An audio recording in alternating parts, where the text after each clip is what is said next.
나오기 위해서 대응하게 마련이죠. 그런데 느헤미야는 그런 모함 속에서도 대응을 하지 않았습니다. 참 대단하죠. 꿈쩍도 하지 않았습니다. 그들과 말을 섞으려고 하지도 않았습니다. 나오라고 해도 나가지 않았습니다. 싸우러 온다 그러면 방비할 뿐 그들과 대적하지 않았습니다. 아예 상대질을 하지 않았죠. 그러니까 그들이 뭐라고 모함을 해도 소용이 없는 겁니다. 백약이 무효하다는 말이 다시 맞아떨어지는 거죠. 결국 마지막으로 그들이 생각해낸 방법이 무엇인가 하면 같은 유대의 귀족들을 뇌물로 포섭하고 서로 혼인관계를 맺어서 긴밀한 관계를 유지하면서 느헤미야를 혼란스럽게 하는 것이었습니다. 지난 시간에 본 것처럼 느헤미야가 스마야가 뇌물을 먹은 대표적인 사람이었잖아요. 여러분, 유대의 귀족들은 느헤미야와는 아주 가까운 사람입니다. 그렇게 가까운 사람들이 뇌물을 먹고 원수들과 혼인관계를 맺으면 느헤미야가 어떻게 해볼 도리가 없습니다. 스마야는 어느 날부터 보이지 않기에 느헤미야가 스마야를 찾으러 가서 집에 가서 보니까 느헤미야를 엄청 위해주는 척합니다. 오늘 밤에 그들이 와서 당신을 죽이게 될 텐데 살려면 나랑 같이 외소에 들어가서 문을 걸어 잠그고 거기 숨어 있자라고 이야기했잖아요. 진짜 엄청 생각해 주는 것 같지만 사실은 느헤미야에게 덫을 놓는 거였잖아요. 이것을 어떻게 알아요? 느헤미야의 입장에서 스마야가 자기에게 덫을 놓았다는 것을 알 도리가 없습니다. 스마야가 그들에게 뇌물을 먹고서 이런 일을 한다는 것을 알 도리가 없습니다. 전혀 모르는데 그걸 어떻게 이겨냅니까? 이겨낼 수 있는 방법이 없죠. 그런데 느헤미야가 그 덫에도 빠지질 않습니다. 나 같은 사람이 어떻게 외소에 들어가서 목숨을 구걸하고 살겠느냐?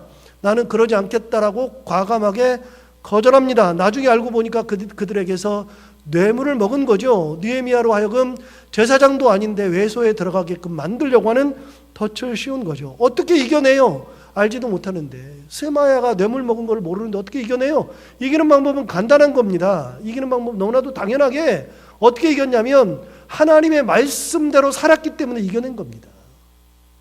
하나님의 말씀에 제사장이 아니면 외소를 들어갈 수 없죠. 제사장이 아니면 내소도 들어갈 수 없죠. 성소든 지성소든 들어갈 수 없으니까 느헤미야는 내가 유대인 레위인이 아니고 제사장이 아닌데 어떻게 들어가서 살겠느냐, 말씀 그대로 살았기 때문에 이겨낸 겁니다. 어제도 지난번에도 말씀드린 것처럼 여러분, 유혹이 왔을 때 이겨내는 방법이 뭐죠? 유혹이 왔을 때 이겨내는 방법은요, 유혹을 이겨내야지가 아니라 그 유혹이 있을 때 말씀대로 있으면, 말씀대로 살아가면, 그러면 유혹을 이겨낼 수 있는 겁니다. 모릅니다. 알 수가 없습니다. 그럼에도 불구하고 이길 수 있는 방법은 뭐냐? 간단합니다. 그런 때에는 말씀이 무엇이라고 말하는지, 하나님이 뭐라고 말씀하시는지를 들어야만 합니다. 그래서 그것도 이겨내죠. 여러분, 모든 것을 다 이겨냅니다. 그 마지막 뇌물을 받은 사람의 것도 이겨낼 수 있는 것은 내 힘으로 이겨낸 게 아니라 내가 말씀으로 살았더니 하나님의 지혜가 이기게 하신 거죠. 하나님이 이기게 하신 거죠. 여러분, 이게 다 누가 도우셔서 그러는가? 52일 동안 그 많은 일이 있었음에도 불구하고 52일 만에 성벽 재건이 어떻게 이루어지는가? 그것은 간단합니다. 하나님께서 도우셨기 때문에 그렇습니다. 여러 어려움이 있었습니다. 방해가 있었습니다. 그러나 그런 방해가 있었어도 그 모든 것들은 인간적인 방해일 뿐입니다. 하나님이 도우시면 그 방해가 통하지 않습니다. 반대로 하나님께서 도우시니까 아무리 어려운 일이 있어도, 아무리 많은 시험이 있어도 그거 다 이겨내고 성벽을 재건하게 되는 겁니다. 며칠 만에요? 52일 만에요. 대단하죠? 여러분, 6장 아까 16절 읽었으니까 17절부터 19절이 있는데 한번 읽어볼까요? 6장 17절부터 19절에 이렇게 되어 있습니다. 또한 그때의 유다의 귀족들이 여러 번 도비아에게 편지하였고 도비아의 편지도 그들에게 이르렀으니, 여러분 어떻게 했냐면 도비아와 산발랏과 도비아와 게셈은 대표적으로 방해꾼들 아닙니까? 산발랏과 도비아와 게셈이 대표적인 방해꾼들인데 그 도비아하고 유다 귀족들이 뭘 주고받았어요? 편지를 주고받았잖아요. 17절 다시 보세요. 또한 그때의 유다의 귀족들이 여러 번 도비아에게 편지하였고 도비아의 편지도 그들에게 이르렀어요. 그러니까 이 사람들이 서로 내통하고 있었는데 뭘로요? 편지로 내통하고 있었습니다. 느헤미야가 맨 앞에 일선에 서 있었지만 그 귀족들은 느헤미야와는 딴판으로 도비아와 편지로 내통하면서 그 어려움을 앞에서 지휘하고 있었던 겁니다. 18절을 볼까요? 18절을 보면 더 재밌는 얘기가 나옵니다. 도비아는 아리의 아들 스가냐의 사위가 되었고 도비아의 아들 여호하난도 베레가의 아들 무솔람의 딸을 아내로 맞이하였으므로 유다에서 그와 동맹한 자가 많음이라. 여러분, 도비아가 사위가 되었대요. 누구의 사위? 아리의 아들 스가냐의 사위가 되었대요. 그러니까 여러분, 도비아는 그 원수인데 원수가 누구 사위가 됐어요? 유다 귀족의 사위가 됐잖아요. 편지만 주고받았던 것이 아니라 사위가 됐어요. 그런데 여러분, 도비아만 사위가 된 게 아니라 도비아의 아들도 사위가 돼요. 18절 다시 보세요. 도비아는 아리의 아들 스가냐의 사위가 되었고 도비아의 아들 여호하난도 베레가의 아들 무솔람의 딸을 아내로 맞이하였으므로 유다에서 그와 동맹한 자가 많음이라. 도비아도 사위가 되고 도비아의 아들 여호하난조차도 유다 귀족들의 사위가 됐어요. 그러니까 서로 동맹을 했어요. 그러니 느헤미야가 그걸 어떻게 이겨내요? 이겨낼 수 있는 방법이 없죠. 19절 한번 볼까요? 19절 보시면 재밌는 얘기가 나옵니다. 그들이 도비아의 선행을 내 앞에 말하고, 그렇잖아요. 동맹을 했으니까, 결혼을 했으니까 사람들이 도비아가 좋다고 자꾸만 얘기하는 거예요. 느헤미야한테. 느헤미야가 보면 이게는 좋은 사람이 아닌데도 불구하고 좋다, 선행을 말하고 이 사람 진짜 좋은 일 한다 그러면서 선행을 말하였다라고 되어 있잖아요. 19절 다시 볼까요? 그들이 도비아의 선행을 내 앞에 말하고 또 내 말도 그에게 전하매 도비아가 내게 편지하여 나를 두렵게 하고자 하였느니라. 옛날에 편지했던 것을 가만히 돌이켜보니까 어떤 일이 벌어졌어요? 자기들끼리 결혼해가지고 서로 편지를 주고받아가지고서 빨리 편지해, 그래가지고서 자기한테 편지한 거예요. 여러분, 이런 어려움이 있었다는 겁니다. 말이 되질 않죠. 이겨내면 하나가 기다리고 있고, 이겨내면 하나가 기다리고 있고, 극복하면 또 하나가 있고, 극복하면 또 하나가 기다리고 있고, 그 52일 동안 엄청난 일이 일어났습니다. 끊임없는 위협, 어려움이 도사리고 있었음에도 불구하고 그것이 위협으로 느껴지지 않습니다. 여러분, 다 성벽 재건을 하고 나니까 지금 와서 돌이켜보니까 위협이 아니에요. 어려움도 아니에요. 52일이 어떻게 지나갔는지 모르지만 52일이 다 지나갔어요. 지나놓고 보니까 어떤 일이 벌어졌어요? 그 위협이 있었던 것 같아, 어려움이 있었던 것 같은데 그거는 다 지나가고 뭐가 서 있어요? 성벽이 딱 서 있어요. 여러분, 엄청 시끄럽고 어지러운 것 같은데 순식간에 다 정리되었잖아요. 100년 넘게 무너져 있었던 것, 이 52일 만에 이렇게 다 지을 수 있었다면, 재건할 수 있었다면 무너졌을 때도 짓지 않았겠어요? 그런데 100년이 넘게 무너져 있었던 그 성벽이 52일 만에 지어져 버립니다. 분명 위협도 많고 어려움도 많은데 너무나도 쉽게, 너무나도 짧은 기간 동안에 재건된다는 것은 사람의 노력도 있지만 100% 하나님이 도우셨기 때문에 가능한 겁니다. 위협을 이기게 하신 하나님, 그런 어려움 속에서도 재건을 하도록 하신 하나님, 그만큼 하나님의 함께하심, 하나님의 도우심이 중요한 겁니다.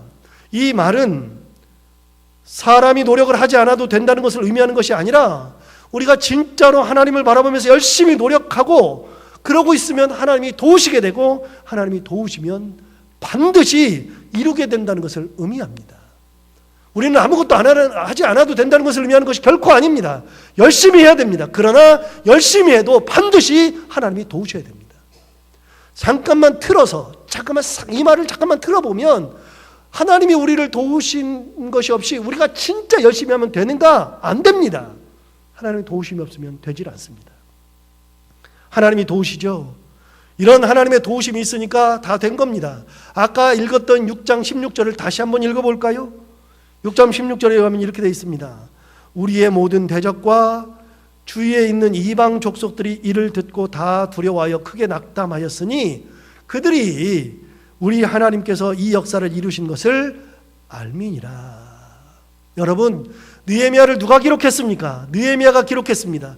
그런데 놀라운 게 있습니다. 느헤미야가 기록했는데 그 모든 것이 다 끝났을 때 우리 모든 대적과 주위에 있는 이방 족속들이 이를 듣고 다 두려워하여 크게 낙담하였으니 그들이 우리가 이렇게 수고한 거, 우리가 이렇게 열심히 한 거, 우리가 이렇게 해낸 거, 하나님의 도우심도 있지만 우리가 이렇게 해낸 것을 듣고 그들이 두려워했다가 아니라 우리 노력이나 우리가 열심히 한 것은 하나도 없어요. 느헤미야는 우리 얘기는 하나도 없어요. 다 빠졌어요. 뭐라 그랬어요? 그들이 우리 하나님께서 이 역사를 이루신 것을 알미니라 라고 이야기하죠. 여러분, 느헤미야는 우리가 한 것은 무의미하다는 것을 깨달았습니다. 느헤미야 입에서 나오는 것은 우리가 한 게 아니라 하나님께서 하셨다. 하나님께서 은혜로 이끄셔서 이 모든 역사가 마쳤다. 정말 재밌잖아요. 우리가 노력을 안 한 것이 아닙니다. 노력을 참 많이 했습니다.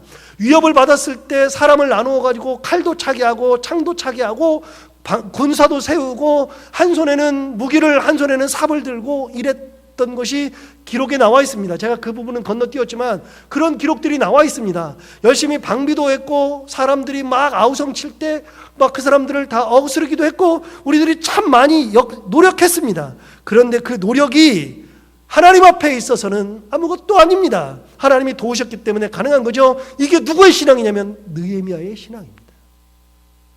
느헤미야는 이 모든 것은 하나님께서 하신 거라고 믿어지는 겁니다. 이 모든 어려움을 이겨내게 하신 분이 하나님 아니었으면 진짜 끔찍했을 겁니다. 자기 죽었을 겁니다. 자기 쫓겨났을 겁니다. 불가능했을 겁니다.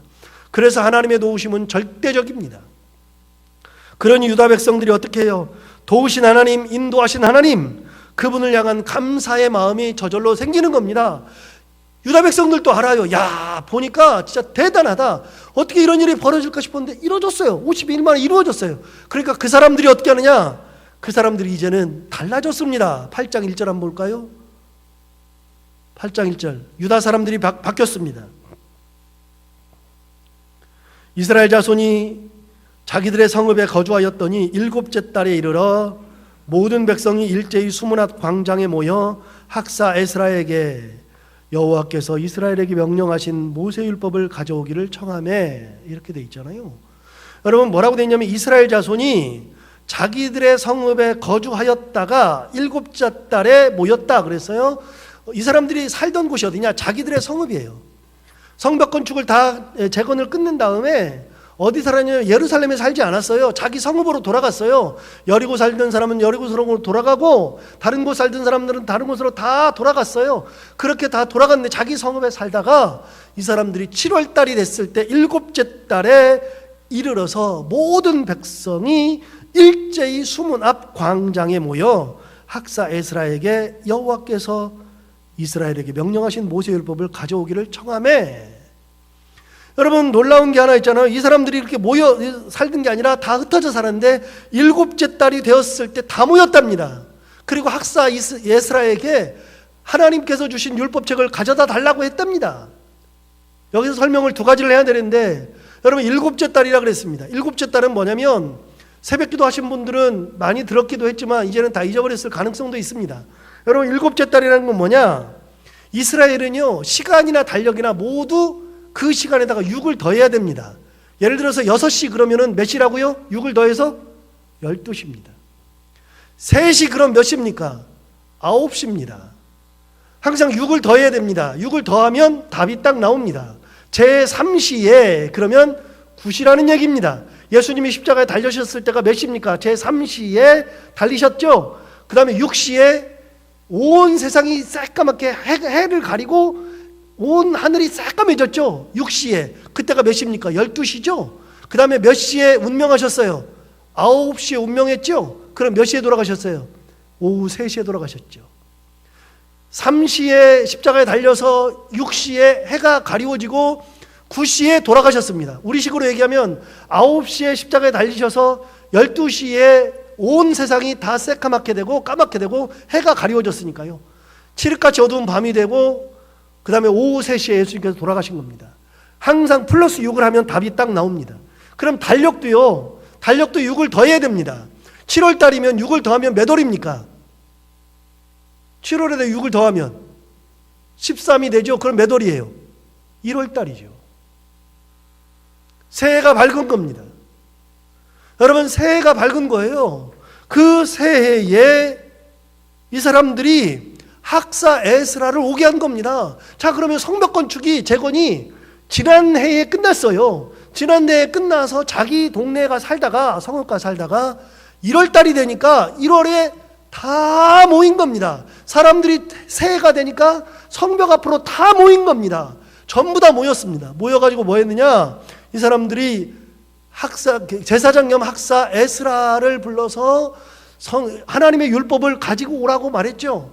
여러분, 우리가 성경을 읽다 보면 에스라, 느헤미야, 에스더 이렇게 나오잖아요. 그럼 그 에스라가 이 에스라예요? 대답을 잘 못하죠. 이 에스라라 그러면 아니라 그럴 것 같고, 아니라 그러면 그럴 것 같고, 잘 모르겠죠. 예, 그 에스라가 이 에스라입니다. 똑같은 에스라입니다. 여러분, 왜 그러냐면 에스라에 대해서 설교할 때마다 말씀드렸지만, 에스라는 12장까지 있는데, 에스라는 하나의 책이 아니고요. 에스라는 원래 두 사건이 같이 들어있는 겁니다. 1장부터 6장까지는요, 스룹바벨 얘기고, 에스라가 등장하는 것은 7장부터입니다. 7장부터 12장. 그러면 여러분, 스룹바벨이 1장부터 6장까지 등장할 때 에스라가 등장하는가? 놀랍게도 에스라는 등장하지 않습니다. 그럼 뭡니까? 포로로 끌려가 있던 이스라엘 백성들이 3번에 걸쳐서 귀환하거든요. 1차 귀환, 2차 귀환, 3차 귀환. 그래서 포로로 갔던 사람들이 다시 예루살렘으로 돌아와요. 돌아올 때 1차 귀환을 할 때 누가 데려왔느냐? 스룹바벨이 대장이 돼서 돌아와서 뭘 지었냐면 성전을 지었습니다. 그리고서 다음에 2차 귀환할 때 누가 오느냐면 에스라가 대장이 되어서 백성들을 데리고 들어옵니다. 마지막 3차 귀환할 때 느헤미야가 데리고 와서 거기에서 성벽을 재건합니다. 여러분, 그런데 놀랍게도 스룹바벨이 1차 귀환, 에스라가 2차 귀환인데 이 사이가 몇 년이 떨어져 있냐면 무려 80년 떨어져 있습니다. 그리고 에스라와 느헤미야 사이는요 14년밖에 떨어져 있지 않습니다. 그러니까 14년 전에 에스라가 들어왔고요, 느헤미야가 14년 후에 돌아온 겁니다. 그러니까 에스라와 느헤미야는요 동시대 사람입니다. 같은 시대 사람입니다. 그러면 여러분, 에스라에 등장하는 스룹바벨은 80년 전 사람인데 에스라가 그걸 쓸 때 스룹바벨이 살았을까요? 죽었을까요? 죽었죠. 어떻게 알았어요? 이미 다 들은 거를, 구전으로 들은 거를 기록한 겁니다. 그래서 제가 항상 말씀드리지만 에스라라는 책은요 반으로 딱 잘라가지고 1장부터 6장까지는 스룹바벨 그렇게 해야 되고요, 7장부터 12장은 에스라 이렇게 해야지 답이 딱 나옵니다. 그런데 왜 하나로 묶었을까요? 이유는 딱 하나입니다. 에스라가 썼기 때문에. 그런데 여러분, 그 기간이 에스라와 스룹바벨은 80년 차이가 난다 그랬습니다. 알지도 못하는 사람입니다. 얼굴 본 적이 없는 사람입니다. 그런데 에스라는 느헤미야랑은 14년밖에 차이가 안 나요. 그러니까 이미 와 있죠. 느헤미야가 왔을 때 에스라는 활동하고 있었습니다. 그러니까 그 사람을 모시고 온 겁니다. 에스라는 뭐 하는 사람입니까? 제사장 겸 학사. 학사가 뭐 하는 겁니까? 율법을 풀어주는 사람.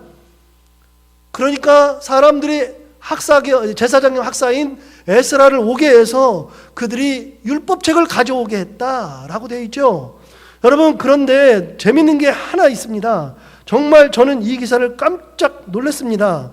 여러분, 여기 다시 아까 1절을 다시 한번 볼까요? 1절을 보시면 이스라엘 자손이 자기들의 성읍에 거주하였더니 7째 달에 이르러 모든 백성이 일제히 수문학 광장에 모여 학사 에스라에게 여호와께서 이스라엘에게 명령하신 모세율법책을 가져오기를 청하였다. 놀라운 게 하나 있습니다. 뭐가 놀랍냐면, 여러분, 사람들이 7째 달, 그러니까 새해가 밝았을 때 모였어요. 모여가지고 에스라에게 율법책을 가져오라 그랬어요. 그런데 여러분, 누가 모이라 그랬어요? 느헤미야가 모이라 그랬잖아요. 그죠? 그래요? 1절 다시 한번 읽어요. 느헤미야가 나오나 봐봐요. 이스라엘 자손이 자기들의 성읍에 거주하였더니 7째 달에 이르러 모든 백성이 일제히 수문학 광장에 모여 학사 에스라에게 여호와께서 이스라엘에게 명령하신 모세율법책을 가져오기를 청하였다. 여러분, 누가 주동했습니까? 느헤미야가 주동했습니까? 아니죠. 누가 했습니까? 백성들이 다 같이 한 겁니다. 저는 이 기사를 보고 깜짝 놀랐습니다. 성벽을 재건하고 났더니 백성들이 드디어 느끼는 겁니다. 느헤미야의 힘으로 온 게 아니고, 우리가 이게 하나님을 의지하고서 여기까지 오니까 이런 일이 생기는구나. 백성들이 변했습니다. 사람들이 변했습니다. 경험하고 나니까 변한 겁니다. 하나님의 은혜를 경험하고 나니까 우리가 하나님 앞에 모여야 되겠다. 자발적으로 모인 겁니다. 여러분, 이게 굉장히 중요한 겁니다. 목사가 시켜서 모이는 것은 별로 의미가 없습니다. 항상 저는 그렇게 생각합니다.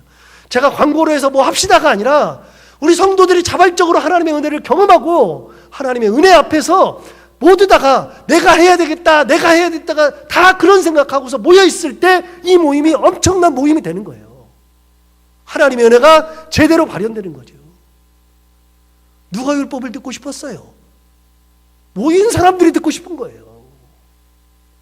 하나님의 은혜를 보고 났더니 모인 사람들이 듣고 싶은 거예요. 2절부터 3절을 볼까요?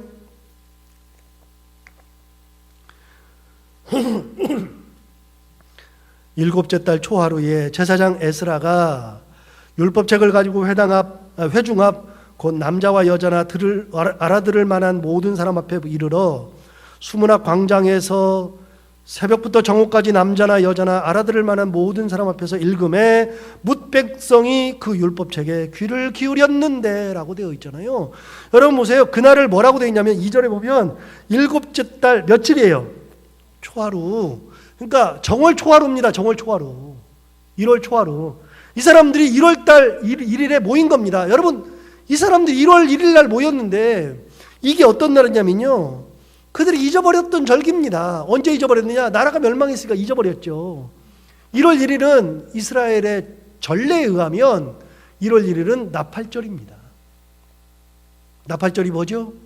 나팔을 부는 거예요. 새해가 밝았다. 새해가 밝았다고 빰 하면서 나팔을 불어요. 그럼 이스라엘 백성들이 새해가 왔구나 깨달은 거죠. 그런데 여러분, 새해가 왔구나를 알려주려고 나팔을 분 게 아니에요. 여러분, 이스라엘 절기에 의하면 나팔절이 있고 난 다음에 1월 10일이 되면 9일이 지나고 10일이 되면 어떤 일이 벌어지느냐? 무슨 날이 시작되느냐면 대속죄일이 시작됩니다. 1월 10일입니다. 7월 10일. 대속죄일 날 뭐 하는 겁니까? 그날은 모든 이스라엘 백성들이 금식하는 날입니다. 여러분, 놀랍게 성경에 하나님께서 금식을 선포한 날, 금식해라 하고서 하나님께서 금식을 정해준 날은 속죄일밖에 없습니다. 나머지 날들은 사람들이 만든 겁니다. 사람들이. 뭐 언제 금식한다 그건 사람들이 만든 거고요. 하나님이 만들어주신 금식일은 딱 한 번 1월 10일 날 대속죄일입니다.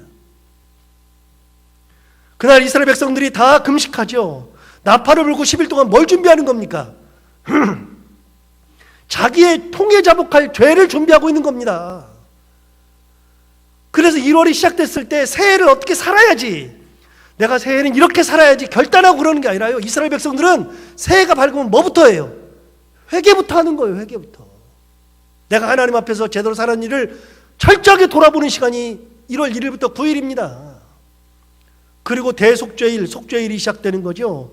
여러분, 하나님 앞에 속죄할 준비를 하고 회개할 준비를 하고 있다가 10일이 되면 대제사장이 지성소에 들어가는 날입니다. 여러분, 대제사장도 1년에 딱 한 번 지성소에 들어가는 날인데 그날이 언제입니까? 속죄일 날입니다. 대속죄일 날. 그날 외에 다른 날 들어갔다가는 죽습니다. 하나님이 들어오라고 한 적이 없습니다. 그날 들어가죠. 1월 10일 날 들어가죠. 1월 10일 날 들어가면 그 앞에서 대제사장이 뭐예요? 하나님 앞에서 감사기도 하는 게 아니라 그날은 처음부터 끝까지 뭐예요? 이스라엘 족속들, 우리 민족의 민족 죄를 가지고서 들어가서 하나님 앞에 회개기도하는 날이 그날입니다. 대제사장은 민족의 죄, 나라의 죄를 가지고 들어가서 그날 기도하고 있고, 나머지 백성들은 지성소와 성소 그리고 성전 바깥에서 자기가 있는 그 처소에서 모든 사람들이 하나님 앞에 금식하면서 속죄하고 회개하는 날이 대속죄일이죠. 여러분, 대단한 거죠. 그런데 나라가 멸망하고 나서 이걸 잃었습니다. 그런데 성벽 재건이 끝났을 때 이스라엘 백성들이 1월 초하루, 정월 초하루가 되니까 다 모여가지고 뭐부터 해요? 나팔절을 울리듯이 뭐부터 합니까?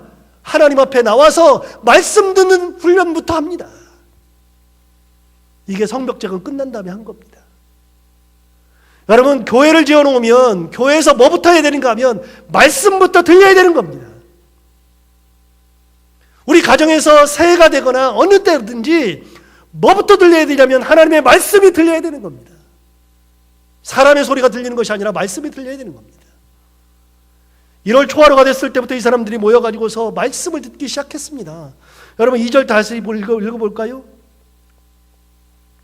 7째 달 초하루에 제사장 에스라가 율법책을 가지고 회중 앞 곧 남자나 여자나 알아들을 만한 모든 사람 앞에서 이르러 수문학 광장에서 새벽부터 정오까지 남자나 여자나 알아들을 만한 모든 사람 앞에서 읽음에 뭇백성이 그 율법책에 귀를 기울였다. 여러분 남자나 여자나 알아들을 만한 사람이 다 들었대요. 근데 저는 이거 보면서 웃기는 게요. 여러분 알아들을 만한 사람이 몇 살부터일까요? 여러분 알아들을 만한 사람들은 조그만 애도 다 알아들을 텐데 걔네들은 좀 못 알아듣는다고 치고 10살 넘어서부터는 그냥 알아듣는다고 쳐요. 그냥 저도 잘 모르니까 10살 넘으면 알아듣는다고 쳐요. 뭐 10살 넘어도 잘 못 알아듣는다 그러면 15살부터라고 쳐요. 여러분 이스라엘의 성인의 나이가 남자 12살, 여자 13살이거든요. 그럼 12살부터라고 쳐요. 12살부터 다 모여가지고서 말씀을 들으면 12살짜리가 말씀을 들어요? 아, 그럴 수 있죠. 12살짜리 말씀 들으니까.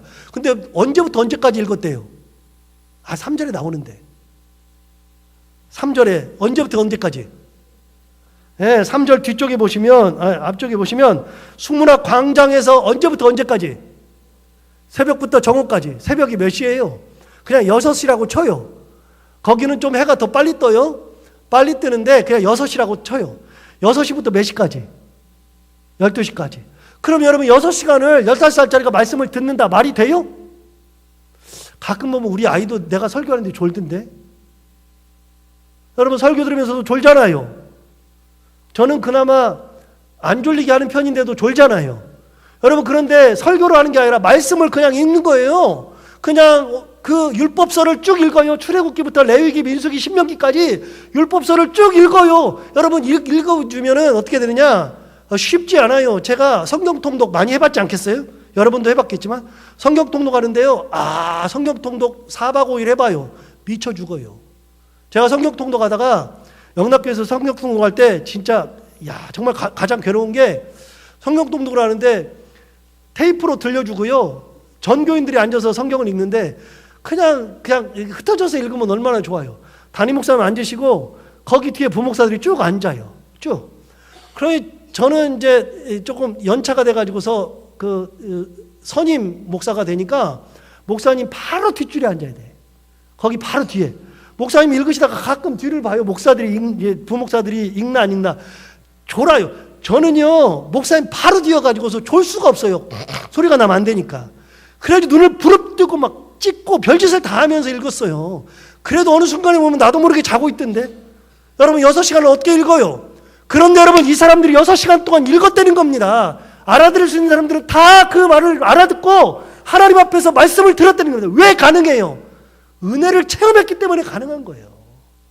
52일 동안 하나님께서 역사하신 것을 봤기 때문에 가능한 거예요. 은혜를 체험한 사람들은요, 기도 체험한 사람들은 기도할 때 힘들지가 않아요. 말씀 체험한 사람들은요, 말씀을 들을 때 힘들지가 않아요. 어려움 속에서도 이겨내는 하나님의 구원을 체험한 사람들은요, 그 길을 어려움을 또 당했을 때 한 번 구원을 체험한 사람들은 그 어려움이 힘들지 않아요. 왜 그래요? 체험했기 때문에 그런 거예요. 하나님의 은혜를 체험했기 때문에. 너무 감사하잖아요.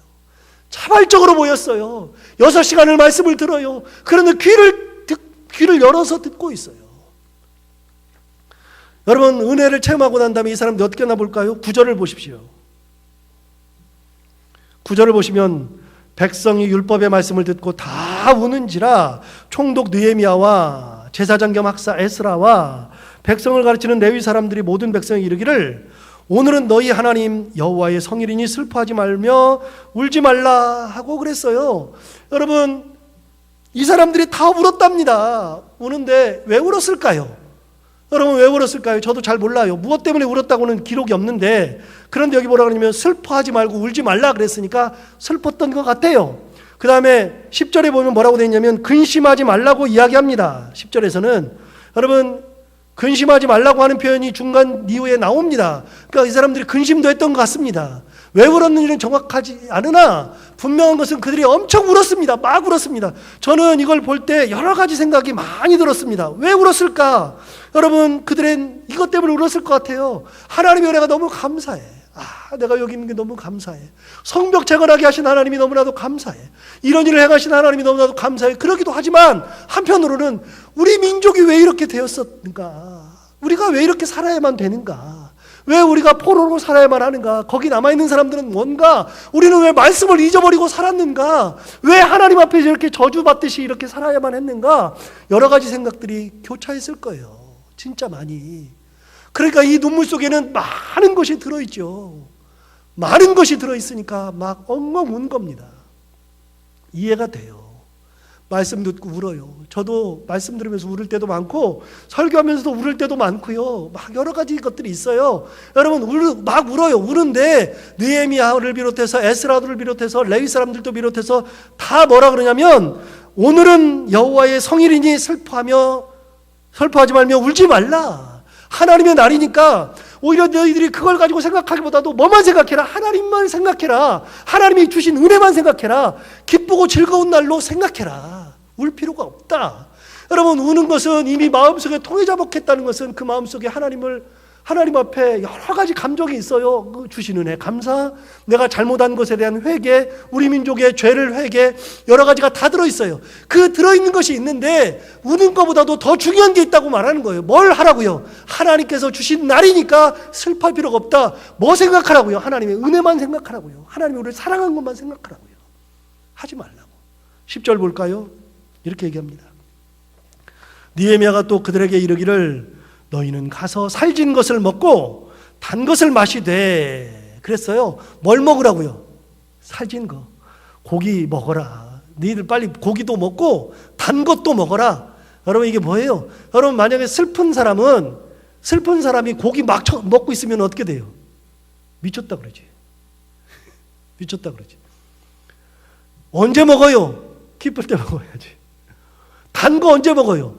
슬픈 사람. 여러분, 절기 중에서도 무교절은 아까 1월 달 얘기했는데 1월 15일부터가 무교절이에요. 7일 동안. 무교절 날은 뭘 먹어요? 쓴 나물과 무교병을 먹어요. 무교병을 먹기 때문에 무교절이죠. 무교병이 뭐예요?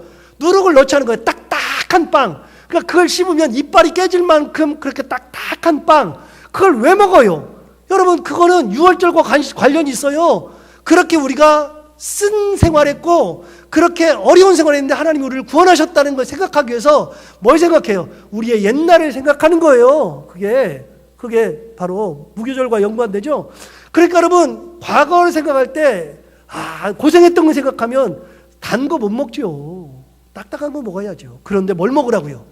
살진 거 먹고 뭘 먹으라고요? 단 것도 먹어라. 하나님 주신 은혜만 생각해라. 단 거 먹어도 된다. 자, 다시 읽어요. 10절. 느헤미야가 또 그들에게 이르기를 너희는 가서 살진 것을 먹고 단 것을 마시되 준비하지 못한 자에게는 나누어줘라. 혹시 준비 못한 사람 있으면 뭐 하라고요? 나눠주면서 같이 해라. 그러면서 뭐라 그러냐? 이날은 우리 주의 성일이니 근심하지 말라. 여호와로 인하여 기뻐하는 것이 너의 힘이니라. 굉장히 중요한 말이에요. 여러분, 볼펜 가져왔으면 다른 건 안 쳐도요, 이건 꼭 쳐놔요. 여호와를 인하여 기뻐하는 것이 너의 힘이니라. 이거는 꼭 쳐놔요. 이거 외워놔요. 여러분, 뭐가 힘이에요? 하나님으로 인하여서 기뻐하는 것이 힘이에요. 하나님을 기뻐하는 것이 힘이라고요. 이 말씀은요, 네모를 쳐놓고 별을 한 100개는 하나요. 여호와로 인하여 기뻐하는 것이 너의 힘이니라. 우리의 기쁨은 뭐냐? 하나님을 인하여서 기뻐하는 거예요.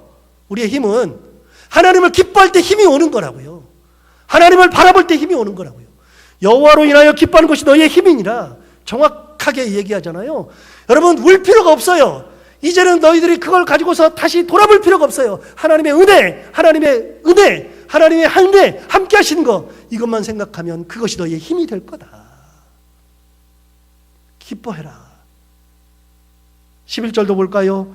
레위 사람들도 모든 사람을 정숙하게 하여 이르기를 오늘은 성일이니 마땅히 조용하고 뭐 하지 말라고요? 근심하지 말라고요. 그랬더니 12절 어떻게 하나 볼까요? 모든 백성이 곧 가서 뭐 했어요?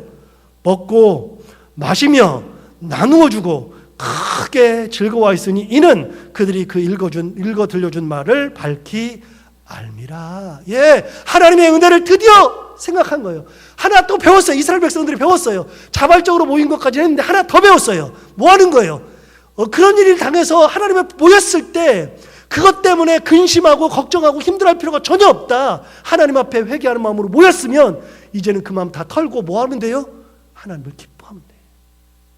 마음껏 웃으면서 행복하면 돼. 자, 성벽 재건이 끝났어요. 뭐 생각하라고요? 하나님만 생각하라고요. 은혜만 생각하라고요. 진짜 하나님이 하셨잖아요. 하나님이 도우셨잖아요. 하나님이 인도해서 여기까지 왔잖아요. 이 모든 거 다 했잖아요.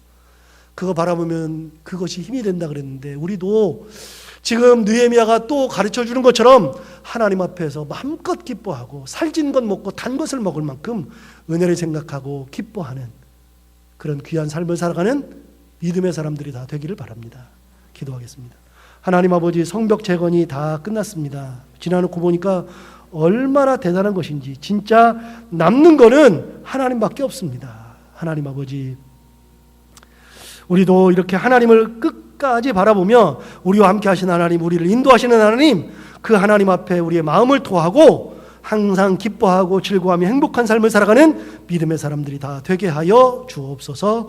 예수님 이름으로 기도하옵나이다.